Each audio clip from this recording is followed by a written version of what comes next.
You are Locked On Warriors POSTCAST, part of Locked On Sports Bay Area, on the Locked On Podcast Network. Your team every day. Yo, what's up, everyone, and welcome back to the Locked On Warriors Postcast. I'm your host, Eric Tripoli Engel. You may know me as the former producer for Murph and Mac on the morning show at KMBR. And tonight, the Warriors could not get it done on the road against the Dallas Mavericks and Luka Doncic, falling 109-99. But there were some positives tonight despite the loss. We saw Kuminga step up without Steph and Draymond on the floor. We saw the defense improve, and we saw effort and hustle from start to finish. But I think this Dallas Mavs team might be a tough matchup for the Warriors, and we got to talk about that a little bit too, based on their possibility of meeting in the play-in tournament. We'll break all that down and more. But first, I want to thank all of you for watching us on the Locked On Sports Bay Area YouTube channel. Please hit that subscribe button. Thanks also for tuning in on the Locked On Warriors podcast feed, and check out Cyrus's daily show on the Locked On Warriors daily podcast for more in-depth coverage. This episode is brought to you by PrizePicks, the easiest and most exciting way to play daily fantasy sports. Go to prizepicks.com/LockedOnNBA and use code all lowercase LockedOnNBA for a first deposit match up to $100. Tonight, the Warriors really did hang around in this one on the road pretty much the entire game. They did fall 109-99, 10-point loss, but it felt closer than that for the majority of this one. The fourth quarter, things really did get away from them. The Mavs opened up a big lead. They went on a huge run to start the quarter of 11 unanswered, 14-2 run. And the Warriors couldn't mount any kind of a comeback. There was just not enough offense to overcome that type of deficit tonight. And a lot of this run happened with Luka on the bench, fueled by Kyrie Irving. Luka contributed, obviously, a ton tonight for the Mavs as he led them with 21 points. Kyrie led the team with 23 points. Luka scored 21 for the Mavs. Did not extend his triple-double streak, but he did have 9 assists and 3 rebounds. Kind of an average night, below average night for Luka against the Warriors, as he really owns them in his career. We'll talk about that a little bit more and a little bit more in this show later. But Luka tonight didn't really need to do a ton. The Mavericks did it from everywhere. They did it from inside the paint all night long.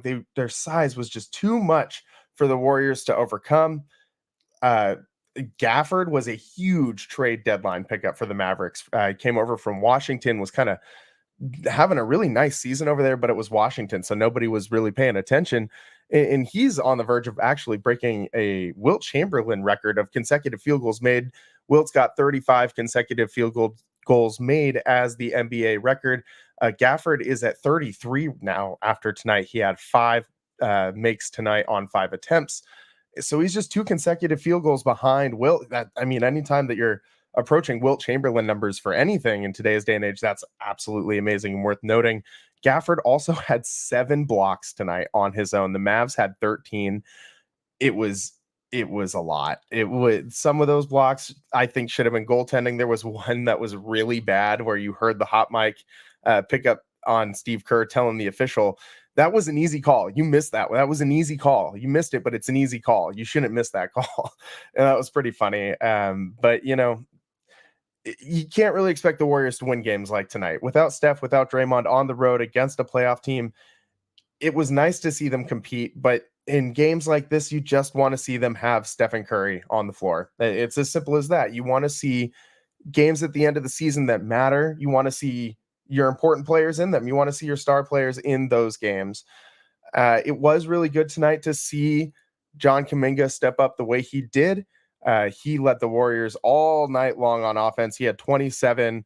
3 other Warriors were in double figures. Brandon Podziemski, Andrew Wiggins, and Trace Jackson Davis all scored in double figures tonight. In the 27 points from Kuminga, a lot of that came in the first half. And he was the only player to be in double figures for the Warriors at halftime.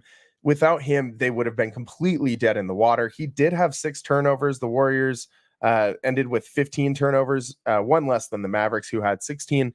But 6 turnovers sounds like a lot, but really, when the offense was running through him the way it was, every single possession, he was getting the ball into the paint, whether it was an entry pass or he was driving the lane, he had his hands on the ball in or around the paint. And he made a couple threes tonight as well. You like to see the game he played tonight. 9 for 10 from the free throw line. That's huge. The fact that he got there as much as he did, and the fact that he actually made his free throws, these are all very, very good signs. You saw him kind of picking up some extra coaching from Draymond Green, and you kind of saw a little Draymond Green moment from Kuminga tonight. He in transition, a couple Mavs flying at him, and he stood his ground straight up, and he jumped straight up in the air, hands straight up. You heard Fitz say on the broadcast that he kept his verticality, one of the terms that we have come accustomed to hearing in the NBA lexicon in the last several years, isn't that the verticality term? And it's good to see Kuminga getting better at these things, and that's about the only thing we can take away from tonight, I think. That and the Warriors' hustle and effort. They're a couple games recently where they've seemed not there mentally. That loss to the Spurs, inexcusable, absolutely inexcusable. They did not seem like they were ready to play a NBA basketball game that day. Tonight, from start to finish, even when they were losing by 18 in the fourth quarter, they were engaged. They were hustling. They were playing defense. They were contesting shots. They did hold the Mavericks, if you're looking for bright spots, to 6 for 27 from three-point land. Only gave up 1 3-pointer in the first half. The Mavericks, coming into tonight, had the second most made threes in the NBA. So that's a sign of good defense. Yes, the Mavericks were missing shots they normally make, but you got to give the Warriors some credit here. They're closing out. They're rotating on defense. They're hustling. They're not letting guys just take wide open shots like they were against the Spurs. These are all signs of improvement, something to build on. And the Warriors did go on a little bit of a run at the end of the game to make things close. You saw Andrew Wiggins get going a little bit there. Hence why he finished with 17. He did not really have a good game. I was kind of surprised to check out the box score here and see that he did finish indeed with 17 points, 5 of 12 shooting, but he didn't impact the game. That wasn't impactful 17 points. John Kuminga's 27 felt impactful. It was not it didn't feel like it changed much when Wiggins was getting his buckets tonight. And there was just a lid on the cylinder all night long for the Warriors. And no one could buy a bucket. They shot 40% from the field and 32% from 3-point. That's just not what we've come accustomed to see with the Warriors in the Steph Curry era. But I mean, what's the Steph Curry era when Steph Curry's on the bench with an ankle injury, and especially when you have Draymond on the bench too. And this, I thought the best line from the broadcast tonight was Fitz saying that the offense looked like a cement mixer without Steph and Draymond out there just doing nothing. And I think that he's right. Only a cement mixer actually spins. There's like moving parts to it. Without Steph and Draymond, this ball was so stagnant. There was one, maybe 2 passes per possession. It was just not Warriors basketball. You didn't have screens being set off the ball. You had some pick and roll action, but you didn't really have off ball screens. You didn't have, that elevator doors action. You didn't have split action going. You didn't have any of these like staples of the Warriors offense that we've come to see and expect. And none of it was there tonight. And obviously when the two guys who initiate a lot of this offense, like 75% of this offense or more, are not there, it's tough. And I know Clay was there tonight, but he's not an initiator on offense. He is a scorer. Clay's coming off those screens, but you need a guy to take the ball up the court and know what to do with the offense. And Chris Paul is doing a nice job filling in.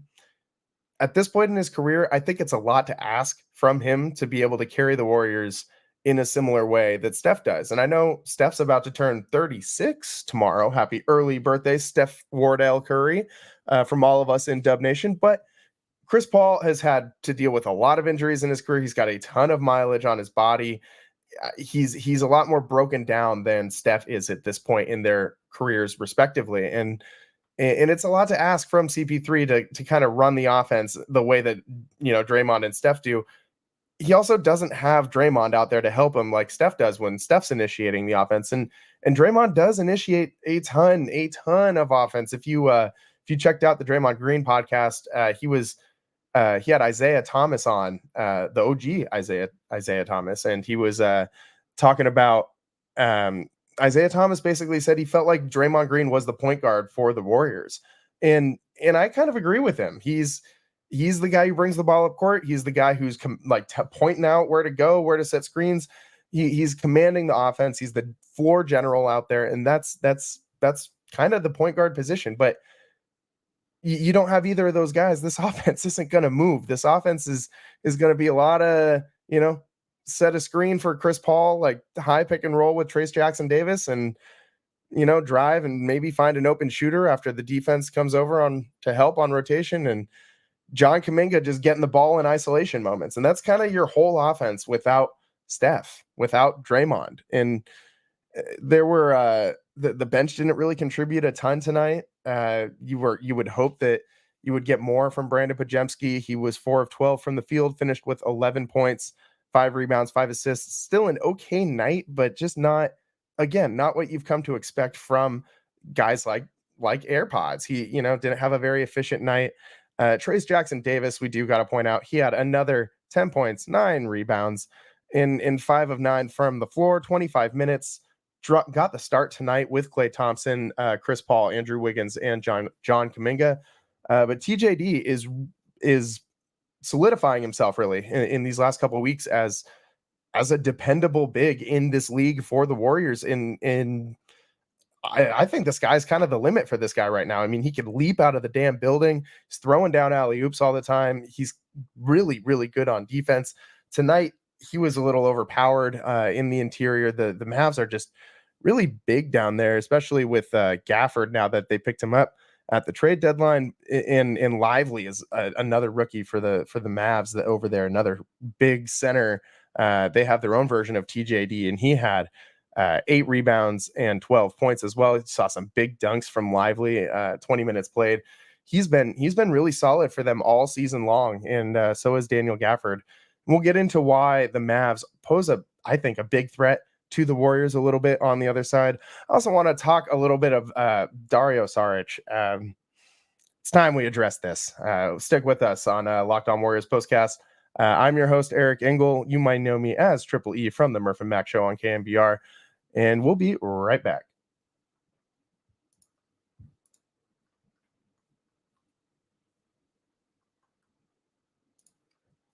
Passion, drive, and patience. What brings home the winning trophy is also what keeps your ride or die alive.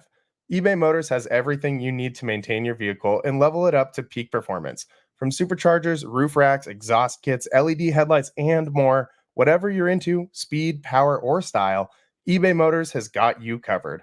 With over 122 million parts for your number one ride or die, you'll always find exactly what you're looking for.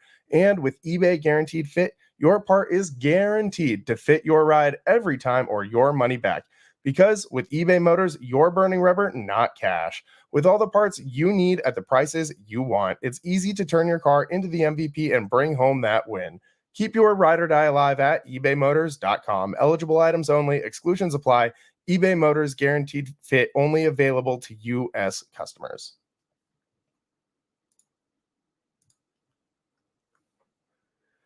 Welcome back to the Locked On Warriors Postcast. I am your host, Eric Triple E Engel, and the Warriors fell to the Mavericks tonight, 109-99 in Dallas. No Steph Curry, no Draymond Green, but some positives. We just talked about Jonathan Kuminga and why, all the great things he did tonight. Some great offensive performances a great offensive performance, one singular from John Kuminga, not multiple. No one else on the Warriors could really do anything offensively, and they looked stale. Continuing to kind of point out some not great things about the Warriors, Dario Saric, man, I kind of really haven't gone in on the guy because he's not a key player on the Warriors, but tonight it is becoming unwatchable when he is on the court. I mean, unwatchable. Dario is out of position seemingly on every single play. He's either way too deep in the paint on defense or way too high. and he's not strong enough to go against bigs like Gafford, and he's not quick enough to keep up with guys like PJ Washington. So like, what does he do? I know he's a big guy who can shoot threes. He's played with Chris Paul throughout his career. At this point in Dario Saric's career, I don't know what he contributes to the team. Maybe he's just there as kind of like a developmental, like a guy that can, impart some NBA veteran wisdom on Trayce Jackson-Davis. But I got to believe that there is another guy out there that can help the Warriors more than Dario Saric. I mean, Looney played 17 minutes tonight. Darch played 7. But there were so many plays tonight when in those 7 minutes that just made me look down and shake my head. It was so bad to watch. He's slow. He's awkward. He's getting pushed around in the post. It's bad, man. It's bad. And these minutes when the Warriors are healthy and you got Draymond Green, Trayce Jackson-Davis, Jonathan Kuminga, and Kevon Looney all to kind of play in the front court. You don't need Dario Saric out there. You don't need those minutes to go to Saric at all anymore this season.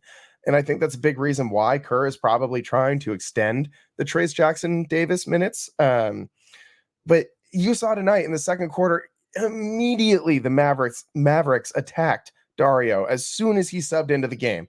It was offense and defensively. You saw Luka embarrass him. I mean, it's just getting pathetic to watch out there, man. And he's an NBA player. I'm not trying to just sit there and like bag on him. This dude's one of the best basketball players, like in top 1% of basketball players in the world. Not counting, not just saying in the NBA, but like if you count all the people in the world, like obviously he's a really good basketball player. But he's at this point, I think his time in the NBA has kind of run its course. You know what I mean? It's time for the Warriors to find another contributor because this is just getting bad, man. I mean, he -10 tonight, -10, a turnover in 7 minutes and a missed field goal. I mean, this is not helping the Warriors get into playoff position at all. They're playing in games that really matter down the stretch right now. They're playing a team that you're battling for playoff positioning with, the Dallas Mavericks, a team that you'll play 2 more times this season. And in those 2 more times this season, I want to see Dario Saric have exactly 0 total minutes. 0 total minutes. That's about all I have to say on that. But man, I'm just it was frustrating tonight. I mean, they were in the game. It was competitive. And then Dario comes in and the Mavericks immediately go on a run. 11-point lead, dominating points in the paint. And that was kind of a theme all night long. The Mavs did dominate the points in the paint. 68-48. That was a big deal in tonight's game. But it felt like they developed a lot of that momentum when Dario was in the game in that second quarter, in the start of that second quarter. And the Warriors kind of battled their way back into this one with defense and second chance points and hustle. Warriors actually had 15 second chance points to the Mavericks 6. So that's a good sign. It was just tough out there for the Warriors to get any kind of momentum, though, buckets wise on offense. It just wasn't working out. And we got to talk a little bit more about the Mavericks and how much of a challenge they pose. I'll talk about Kyrie and Luka on the other side, but first I want to talk about why they're so tough interior for the Warriors. I mean, in the interior defense of the Mavs tonight looked so good. I mean, Gafford was just swallowing up anything that came into the paint. He knew exactly when to step up and when to hang back in perfect shot blocking position almost every single time down the court. He finished with 7 blocks tonight, and most of those came in the first half. The Warriors couldn't do anything down low. PJ Washington also had 3 big blocks in this game, and Lively had 2. I mean, from 3 guys, you're getting that's a ton of production that you're getting from 3 different guys in the paint. And PJ Washington, another trade deadline pickup for the Mavericks. They got him from Charlotte, and it's a pretty good pickup. PJ Washington, I think, is slept on by a lot of guys across the league. Led the Mavs in plus minus tonight. He had plus 28 in 34 minutes and scored 11 points, 7 rebounds. I mean, 2 steals, 3 blocks. This guy was kind of everywhere, all over the court tonight. And he's kind of like an Andrew Wiggins type guy. He's gonna be a wing player, but he's a little bit bigger and thicker, so he's gonna have more of a presence in the post as well. And it was but he can't play the wing. He does shoot some threes. It posed a tough challenge for the Warriors to try and get by these bigger teams. And this is something we've said multiple times on this podcast.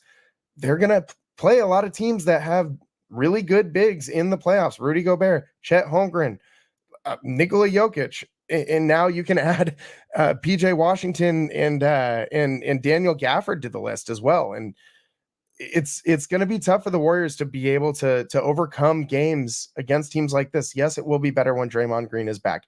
Yes, it will change how teams play the Warriors when Steph Curry is on the floor, because you got to be able to counter how much space he makes you cover with some quicker guys. You can't just roll out a big lineup against a team that's going to shoot a bunch of threes. You need guys that can rotate out to the point guard position and in the shooting guard position and cover those guys on defense, or the Warriors are going to cook you when Steph's healthy. And it will get better, but the Warriors don't have a response for a lot of these guys inside. I mean, who on the Warriors is going to block 7 shots in a game? We like TJD a lot. I don't know if TJD is getting 7 in one game, like 3 or 4 seems like a lot for him, but 7? The Warriors just don't have a guy like that, and they haven't had a guy like that for a very long time. I mean, maybe Andrew Bogut, but I mean, I like Festus Ezeli as much as the other guy, but like he wasn't ever like a huge shot blocking, intimidating presence. Like he was a good defender, but he wasn't that kind of shot blocker. Shout out Festus. I actually saw him walking around Sutro Heights the other day. I was out there enjoying a nice view, and here comes Festus walking by, and I said, "What's up?" He said, "What's up?" It was a cool interaction. It was kind of funny to see him out in the wild like that. But Warriors tonight can't get it done against the Dallas Mavericks, as they could have used Festus out there tonight to stop the interior attack, as the Mavericks outscore the Warriors by 20 points in the paint and win 109-99. Despite only making 6 threes, the Mavs make the second most threes of any team in the NBA. And tonight they only made 6. Didn't matter. On the other side, we'll talk a little bit about why Kyrie Irving and Luka Doncic absolutely own the Warriors and why this concerns me. We'll be right back. My name's Eric Engel, and stick with us on the Locked On Warriors postcast.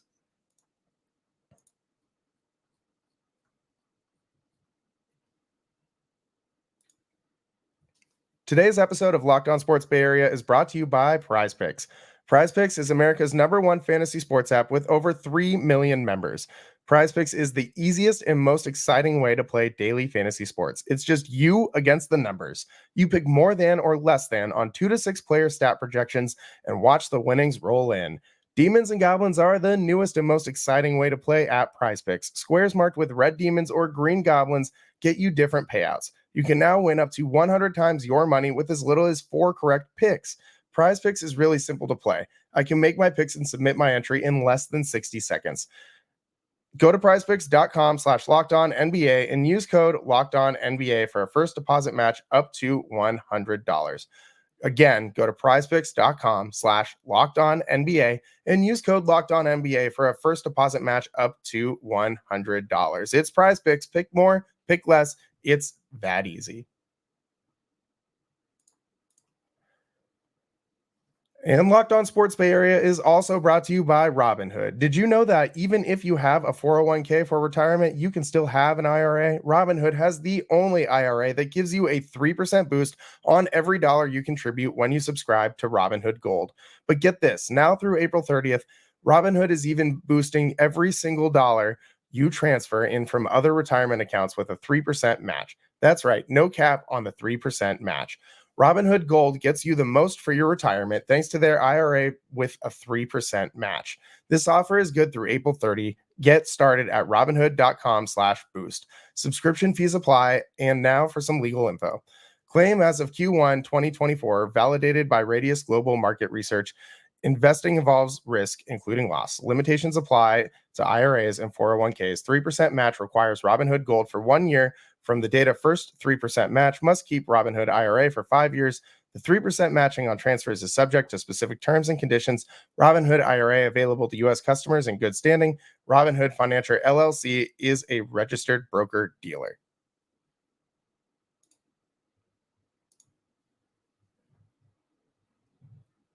Welcome back to the Locked On Warriors postcast. I am your host, Eric Triple E Engel, and we got to get into why Luka and Kyrie scare the living hell out of me as a potential matchup for the Warriors in the postseason. So, real quick here, I know we don't got a ton of time left, but the Mavs are 9-3 against the Warriors in their last 12 games. And I think they kind of own them. You look at Luka's career stats against the Warriors, he's averaged 30 points, 8 rebounds, and 8 assists in 17 games versus the Warriors in his career. Now, that's not counting tonight, so he will those numbers will go down a little bit because he actually, even though he finished with 21, 9, and 3, which is a respectable line, that's 10 points below his average that he normally puts up against the Warriors. And Kyrie Irving, I don't got to tell you, he's still living in my mind. And I bet he's still living in yours if you're a Warriors fan too, from that one finals that we don't need to talk about with that guy who the Warriors will actually be playing against on Saturday, the LA Lakers and LeBron James. But anyways, that fourth quarter that Kyrie had, we all remember that. We all know how much of a Dubs killer he has been throughout his career. And he's averaged 22.9 points, 5.6 assists, and 4.6 rebounds against the Warriors in his career in the regular season. And it's that's almost 50 points a game, more than 50 points a game between these two guys, and a ton of assists, a ton of offense. And when you start to talk about the big guys that they've added in Daniel Gafford and Lively, I mean, this is a legit team. Maxi Kleba is a solid big too. He doesn't get a ton of minutes anymore. And they got, guys off the bench who can contribute. Hardaway, Green, they have all these guys. Exum had some nice minutes tonight. They got some dudes out there who can rotate in and out. And I think they just pose a tough matchup for the Warriors. They have a lot of size. They're very physical, and they block a lot of shots, as you saw tonight. They make a lot of shots too. So the Warriors can't just hope to outshoot the Mavs on any given night, because they can keep pace with you. If you want to get into a shootout with Luka and Kyrie, they'll say challenge accepted, and you better bring your A game or they're going to beat you. And even if you're Steph Curry, if you're not on top of your game when you're playing against one of the best players in the NBA, Luka, you gotta play your best, or you're gonna, he's gonna get you. And it's a big reason why the Mavs are 37 and 28 and 19 and 15 at home. They're a very good basketball team. I think a much more complete basketball team than the Warriors. And I think the Mavs, of all of the, kind of lower seeded playoff teams in the West, I think the Mavs kind of have one of the better chances at making a run in the postseason. The Warriors, their chances look to be dwindling day by day. I mean, now you got to worry about Draymond Green's back going down the stretch. I mean, that's why he sat out tonight. He had a lower back injury, or that's not something we want to worry about. He should be back for the game against the Lakers, but that's back injuries don't just heal in a day. That's gonna effects from that can linger. Like, he'll still be able to get out there on the court, but effects from injuries like that linger, and that's not good. You don't want Steph dealing with ankle injuries going into the playoffs. You don't want Draymond dealing with back injuries going into the playoffs. A couple days ago, we were talking about the Warriors getting healthy at the right time, and now it seems like just as quickly as that happened, their fortune has turned again for the worse, and it'll be tough for them to overcome all these different challenges. Pulling out of the 10th seed, maybe the 9th seed, if things don't go their way down the playoff stretch. I mean, their next 10 or so games are all against Western Conference opponents. A ton of games against playoff teams coming up. So the Warriors do have a chance to gain some ground during this time, and they absolutely need to. And Steph, hopefully, we'll cross our fingers and pray to the basketball gods that he does come back for the Laker game on Saturday, which will come to you live right after. That game starts at 5:30 on Saturday. Make sure you tune in for that. And we'll really hope we'll be talking about a Steph Curry, comes back from injury and pours 30 in and leads the Warriors to a win over the Lakers. That's really what I hope I start this next show by saying, because I hate the Lakers. I hate them. I really, really, really do, man. I mean, I say all teams from LA. I don't have the same vitriol for the Clippers. They're just kind of the Clippers. They're just kind of there. I kind of forget that they're like a LA team, air quotes. But, I hate the Lakers. I don't want to lose to the Lakers. And we'll come back next time. Make sure you tune in for that show because we're either going to be real happy or real mad, one or the other. That's about all the time we have for today. It's been fun. Was not a very fun game for the Warriors, but this show's been fun with you guys. So thanks for tuning in. Join us next time. This has been Locked On Warriors Postcast on the Locked On Sports Bay Area YouTube channel and the Locked On Warriors podcast feed. I'm your host, Eric Triple E Engel, and we will see you next time. Peace.